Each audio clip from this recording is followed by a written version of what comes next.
Hi friends, Hindi recorded channel में आप सभी का स्वागत है। दोस्तों, आज के अध्याय में हम सिल्वर वेडिंग कहानी जो कक्षा 12 की पाठ्य पुस्तक से ली गई है, इसके सारांश पर चर्चा करेंगे।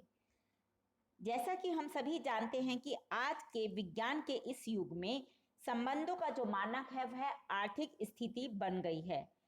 आज पारिवारिक संबंध तभी सही रहते हैं जब आर्थिक स्थिति मजबूत होती है। और जो इस कहानी है, सिल्वर वेडिंग कहानी के प्रमुख पात्र हैं यशोधर बाबू।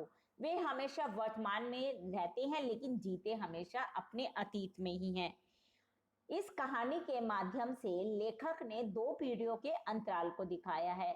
इसमें जो पुरानी पीढ़ी है वह उसका जो प्रतिनिधित्व है वो करते हैं यशोधर बाबू, और जो यशोधर बाबू की पत्नी और उनके बच्चे हैं और जो उनके दफ्तर में काम करने वाले सहयोगी हैं वे नई पीढ़ी का प्रतिनिधित्व करते हैं।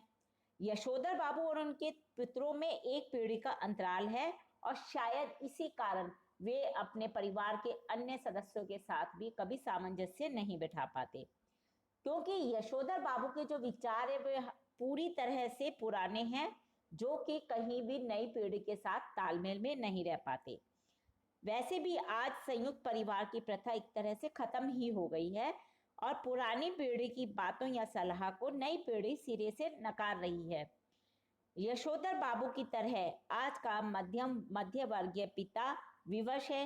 वह किसी भी विषय पर बच्चों को अपना निर्णय नहीं दे पाता। माताएं फिर भी बच्चों के समर्थन में देने के साथ में अपने आप को आज के विचारों में ढाल लेती हैं। आज का बच्चा आधुनिक जीवन शैली को ही सब कुछ मानते हैं। लड़कियां फैशन के अनुरूप वस्त्र पहनती हैं, लेकिन जो बुजुर्ग हैं, जो पुरानी पीढ़ी को आज भी पुरानी बातों को आज भी मानते हैं, वो इन सब बातों को स्वीकार नहीं कर पाते हैं और उनको लगता है कि जो आजकल की कुछ सुविधाएं हैं ये हमारे स्वास्थ्य की दृष्टि से भी खराब है। यशोधर बाबू अपने को बिल्कुल भी नहीं बदल पा रहे और बिल्कुल भी अपने बच्चों, पत्नी और सहयोगियों के साथ सामंजस्य नहीं बैठा पा रहे हैं। दोस्तों, इस कहानी में लेखक ने बताया है कि किस तरह उनकी जब सिल्वर वेडिंग होती है, उनकी शादी की 25वीं सालगिरह होती है, तब उनके सहयोगी उनसे दफ्तर में पार्टी मांगते हैं और किस प्रकार जब उनके बच्चे घर पर उन्हें सरप्राइज, जिसे कहते हैं आश्चर्य रूपी पार्टी देने के लिए तैयारी करते और घर पहुंचते हैं तो उन्हें ये सब अच्छा नहीं लगता, क्योंकि उनके अनुरूप तो जो ये सिल्वर वेडिंग है यह हमारे भारतीय सभ्यता का हिस्सा ही नहीं है, ये तो अंग्रेजों की देन है। ये ऐसा यशोधर बाबू का मानना है। तो चलिए दोस्तों, आज की सिल्वर वेडिंग कहानी के सारांश को हम आज जानते हैं। दोस्तों, सिल्वर वेडिंग मनोहर जो कहानी है यह मनोहर श्याम जोशी द्वारा लिखित एक लंबी कहानी है और इस कहानी में आधुनिकता की ओर बढ़ते हुए समाज और दूसरी ओर मनुष्य रखने वाले मूल्यों के बीच जो अंतर्द्वंद है उसको बड़ी ही खूबसूरती से लेखक ने दिखाया है। जो हुआ होगा और सम हाउ इम्प्रॉपर के दो जुमले हैं जो कहानी के प्रमुख हैं। ये दोनों ही भाव कहानी के नायक यशोधर बाबू के द्वंद्व, जो हमेशा द्वंद्व की स्थिति में रहते हैं, उनके कारण उपजे है। कहानी का नायक अनिर्णय की स्थिति में रहता है। नायक जहां अपने बच्चों की तरक्की से सुखी होता है, वहीं वह अनुभव करता है कि खुशहाली कैसी भी हो अपने आप में परायापन का भाव पैदा करती है। दफ्तर में सैंक्शन अफसर यशोधर पंत ने जब आखिरी फाइल का अपना काम पूरा किया तो उन्होंने देखा कि दफ्तर की घड़ी 5:25 बजा रही है और वे अपनी घड़ी सुबह शाम रेडियो समाचारों से मिलाते थे। इसलिए उन्हें लगता था कि जो दफ्तर की घड़ी है यह बड़ी सुस्त है और वे काम ज्यादा करते थे। इसके कारण जो उनके अधीन काम करने वाले सहयोगी थे उन्हें भी 5 मिनट ज्यादा रुकना पड़ता था।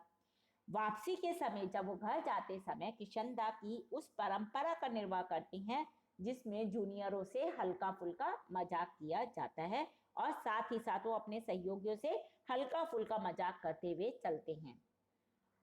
अब उनके दोस्तों ने उनको सिल्वर वेडिंग की बधाई दी, मेनन ने उन्हें सिल्वर वेडिंग की बधाई दी, तो जो वो हैं यशोधर बाबू खुश तो होते हैं लेकिन झेपते हुए चुप हो जाते हैं, क्योंकि उनके अनुरूप तो ये सब अंग्रेजों के चोचले हैं।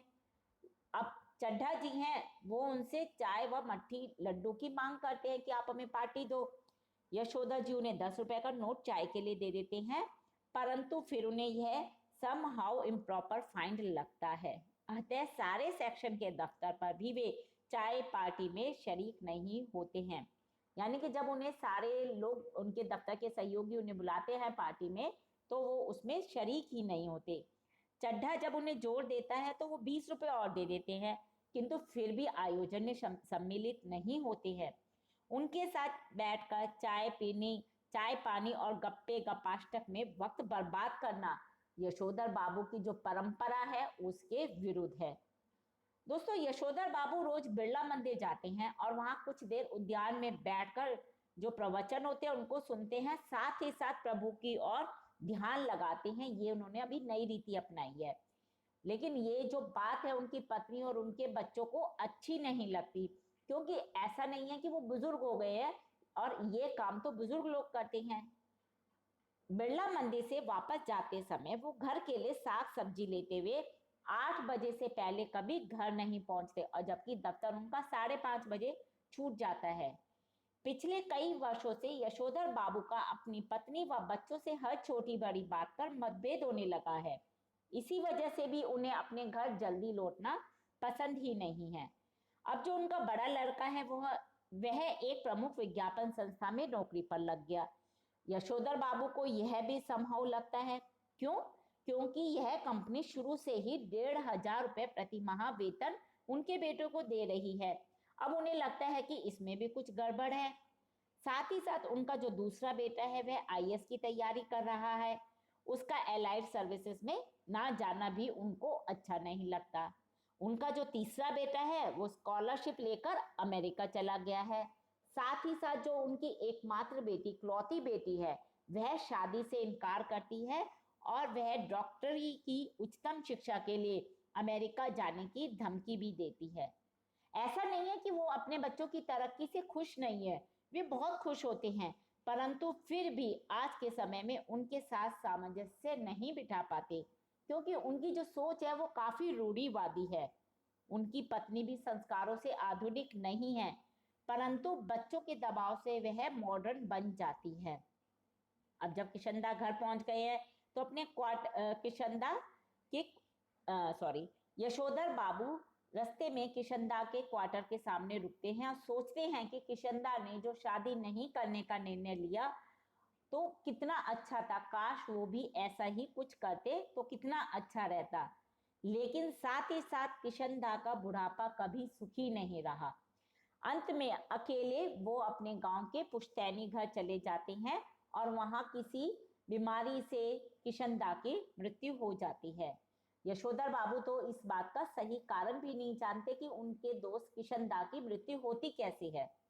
वे हमेशा किशनदा की एक बात याद रखते थे कि जिम्मेदारी पड़ने पर हर व्यक्ति समझदार हो जाता है, और मन ही मन वे ये बात स्वीकार करते थे कि दुनियादारी में उनके बीवी बच्चे अधिक सुलझे हुए हैं, परंतु वे अपने सिद्धांत भी नहीं छोड़ सकते थे।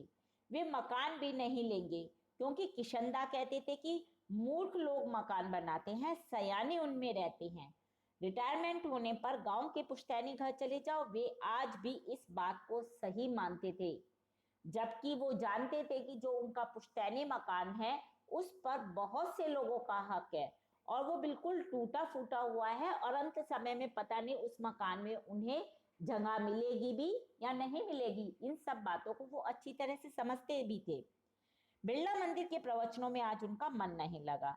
वहां प्रवचन सुनते सुनते अचानक उन्हें अपने जीजा जनार्दन की याद आती है, और जब उन्हें पता चलता है कि उनका जीजा बीमार है तो वे उसकी खबर सुनकर अहमदाबाद उनसे मिलने जाना चाहते हैं, परंतु उनके बच्चे और उनकी पत्नी इस बात का विरोध करते हैं। अब यशोधर बाबू का स्वभाव था कि वे हर अपने रिश्तेदारों की खुशी और गम दोनों ही मौके पर जाना जरूरी समझते थे और अपने बच्चों से भी यही आशा करते थे। परंतु उस दिन तो जब हद हो गई, उनका कमाऊ बेटा जब उन्हें कहता है कि मैं आपको बुआ को भेजने के लिए पैसे भी नहीं दूंगा। यशोधर की पत्नी का कहना है कि यशोधर ने बचपन में कुछ नहीं देखा, माँ के मरने के बाद विधवा बुआ ने उनका पालन पोषण किया और मैट्रिक पास करके दिल्ली में वे किशनदा के पास रहने आ गए। किशनदा भी कुंवारे थे और उन्हें भी कुछ नहीं पता था, अतः वे नए परिवर्तनों से वाकिफ नहीं थे। उन्हें धार्मिक प्रवचन सुनते हुए भी पारिवारिक चिंतन में डूबा रहना अच्छा नहीं लगा। ध्यान लगाने का कार्य रिटायरमेंट के बाद ठीक रहता है। इस तरह की तमाम बातें यशोधर बाबू पैदाइशी बुजुर्गवाद थे, उनको यही सब लगता था। घर में कुछ धार्मिक कार्य वे अपनी पत्नी और बच्चों के विरोध के बावजूद भी हमेशा करते रहते थे, क्योंकि वे चाहते थे कि बच्चे उनसे सलाह ले, लेकिन जो बच्चे हैं उन्हें हमेशा अपेक्षित करते रहते थे। वे चाहते हैं कि घर का सामान बच्चे लाए, लेकिन जो बच्चे हैं वे चाहते थे कि इन कामों के लिए घर में नौकर रखा जाए। उन्हें लगता था कि उनका बेटा उन्हें अपना वेतन दे, क्यों नहीं वह अपना एक ज्वाइंट अकाउंट खोल लेता, अपने बेटा अपने नाम का और अपने पिता के नाम का। वह क्योंकि बेटा है हमेशा अपने काम और पैसे की धौंस देता रहता है। घर में तमाम जो परिवर्तन होते हैं वह भी खुद अपने पैसों से करता है, इसलिए हर चीज पर उनका बेटा अपना हक समझता है।